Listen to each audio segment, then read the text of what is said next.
The top question I usually get asked is about my role as a product manager and how I got it as a new grad. I know I have several videos covering some of these topics, but I also just wanted to make one holistic video that brings everything together and talk about how I got my product management role at Microsoft as a new grad. Hi, I'm Laura, a PM working in tech, and on my channel I cover my life working as a PM, my life working in tech, and other computer science-related advice. Let's first dive into my background, so what I studied in college, and the kind of experience and prerequisites that I had prior to my new grad offer.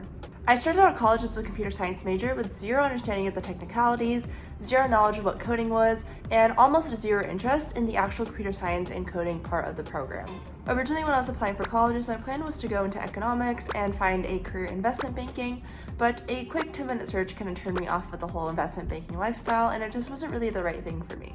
I also just kind of got cold feet over the prestige of investment banking, and because I was also attending a state school, I was already just at a disadvantage when it came to pursuing that kind of career. I decided to pivot, and that pivot led me to computer science. Again, I really knew nothing about the program, and I knew almost nothing about computer science. You know nothing, Jon Snow. All in all, though, it seemed like the safest option. I knew that it was going to be a little bit more interesting than some other general engineering degree, and I also had friends and family in the field, so it would be easy enough to call and ask about something that I was really stuck on if worst came to worst. Trust me though, I was completely lost for the first year of my program, and even then, in my later years, I was still a little bit lost. I sat for hours upon hours in office hours, like literally 10 hours a week, just trying to understand what was going on with the homework, get the best help that I could get, and just also listen to other conversations and try to help other students as well to inform my own learning and be a little bit better at mastering the concepts. I also tried my best to form study groups with people in my dorm and also people in my classes, so I never had to struggle through something alone, and there's always someone that I could at least bounce an idea off of and get help of if it was 9 p.m. or 1 a.m. at night. Lastly, another great strategy for me was just getting ahead of everything as soon as possible. I started working on the assignment the day that it was assigned, and if I finished early and I knew the next assignment, then I would immediately just start doing that as soon as I finished the previous one. It gave me a lot more confidence in the work that I was submitting, and it also gave me plenty of opportunity to ask questions, attend office hours, or talk to people if I was stuck, had problems, or otherwise just needed something to get done prior to the deadline. I severely doubted my ability to land an internship after my first year in college. At that point, I'd only taken 2 computer science classes, and one of them was really more like an intro to the intro of computer science, so it didn't really teach me a lot of in-depth things. I also already had a summer job offer to work as a tech camp instructor if that didn't work out, so I wasn't really pressured to get this internship or otherwise fail. I ended up reneging my other offer as a tech camp instructor because this internship offer was too good to pass up, and I knew that would open a lot of doors for me moving forward. It was a software engineering internship. It wasn't a FANG company by any means, but it was still a great experience, and it kind of gave me an introduction to industry and the kinds of things that I could expect moving forward. It also gave me a really good glimpse into software engineering life, and if that was really going to be the right fit for me. Of course, I had only really been taught and fed the software engineering is going to be your life story, so I just accepted it. It goes that if you're a computer science major, then you're going to be a software engineer, find success, end up at a FANG company, and what have you. I won't bore you too much with the extra school details, but following my second year, I ended up getting an Explore internship offer at Microsoft, which I'll walk through the application and timeline process for that as well in the next section. And due to some weird circumstances, I ended up graduating a year early, so for my Explore internship, I then went into a new grad full-time PM offer, and I started my PM role last year in June 2021. Let's move on to the application process and the timelines that I experienced for both my Explore internship offer at Microsoft and my new grad PM offer at Microsoft. For context, if you aren't familiar, the Explore program at Microsoft is designed for first and second year students to explore both software engineering and PM roles at Microsoft and the kinds of things that you expect to do in each of these roles. I was pretty intrigued by the internship, but honestly at that point when I was applying, I only thought about this is an internship at Microsoft and it would be super cool to be there. I'll be fully honest that my interest in PM didn't really develop until the end of my Explore internship. But I digress. I cold applied for the Explore internship sometime in early September or late August of 2019, and I fully expected to just get ghosted and to never actually hear back. Nevertheless, I think sometime in late September, I got reached out to by a Microsoft recruiter, and I ended up scheduling a phone screen for the day that I was scheduled to land in Orlando, Florida for the Grace Hopper conference. I totally thought I bombed my phone interview considering that we had just landed.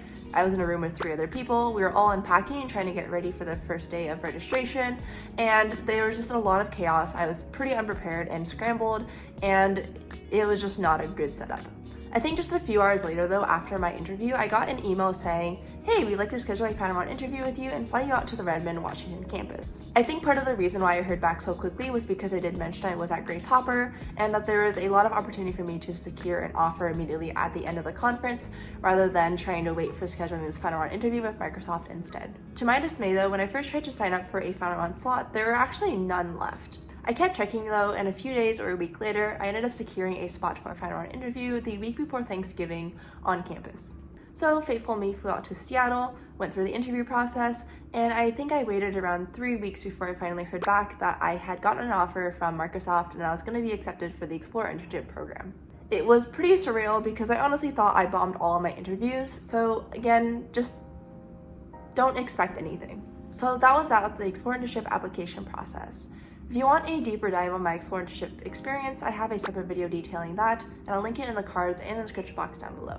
Generally speaking though, if you come in as an Explore intern, you're expected to return as a software engineer or PM intern, and upon successful completion of that, you then receive a return offer full-time for a PM or software engineering new grad position. However, I was graduating a year early, so I didn't actually have the time to do that intermediate step of a PM or software engineering internship. Some funkiness between the whole process of ending my internship and getting my new grad offer, I went through the bells and whistles of general recruiting. Because of my special circumstance as a returning intern, I got to skip the initial phone screen for new grads and just jump straight to the final round interviews, which was 4 one-hour interviews. This was sometime around mid-October, and I think I quickly heard back about a week or two that I was going to have a new grad offer in hand. In my experience for interns and new grads, you're going to have pretty standard run-of-the-mill PM interview questions. The best resources for this are going to be Cracking the PM Interview and Decode and Conquer by Lewis C. Lin, a slightly smaller author but pretty popular in the PM space. They will both give you a guideline and framework on how to answer these kinds of questions, go over the kinds of questions you might expect, and also give you plenty of practice and sample answers for you to base your own responses off of. This is the same resources that I used, but I also did rely upon Exponent, which has a ton of mock interviews on their YouTube channel, and also Rocket Blocks, which is another channel that has a lot of mock interviews up on their channel. Generally, for interns and new grads, I would advise you to focus heavily on design thinking and problem solving. Given an ambiguous or largely scoped problem, the most important thing for you to first figure out is who are your customers. If you're asked a problem space to solve, then what kinds of pain are your current customers feeling, and how can you address those with solutions? If it's just a general design this thing, then figure out what your use cases for your customers are and dive into the nitty-gritty details of solutions that would fit those specific use cases. Dive in and figure out what's going to be the most valuable thing to focus on in your short interview time, and your interviewer will also probably throw a few wrenches or follow-up questions for you to really detail into as well. Another big area for you to focus on is going to be your behavioral interview. PMs are really expected to be the face of a product, feature, and to your customer, and strong communication skills are going to be vital for success as a PM. The better you can drill down your behavioral answers, the more prepared you're going to look, and generally speaking, just the better it reflects on your communication skills as well, which is a huge plus compared to the next candidate over. Now let's talk a few tips and advice that I have if you're looking for your next PM role or a new grad PM offer. If the role that you're applying for is pretty general or it doesn't quite feel like the right fit, I wouldn't stress out too much about it. PM roles in general are pretty hard to come by, and the amount of people that they're hiring for a PM role is going to be super minimal compared to a software engineering role. If you're interested in getting a new grad PM role, just be aware that most of the companies supporting new grad PMs are going to be large companies. With large companies comes tons of applicants, and it becomes a little bit harder to stand out and secure that offer in the first place. There's plenty of time in your career for you to find the exact right job and role that's a fit for you, but I think it's important to be on the job and learning as soon as possible to get your skills up and learn, because you're not going to be taught what a PM does in school. As a counterpoint though, because these aren't large companies, I really wouldn't be discouraged if you don't get in or you fail an interview. There is so much pressure, and there's also just so many people interested in getting a PM offer that you have a lot of competition in this space. Consider other paths, like seeing if you can enter as a software engineer and then transfer to be a PM at a company.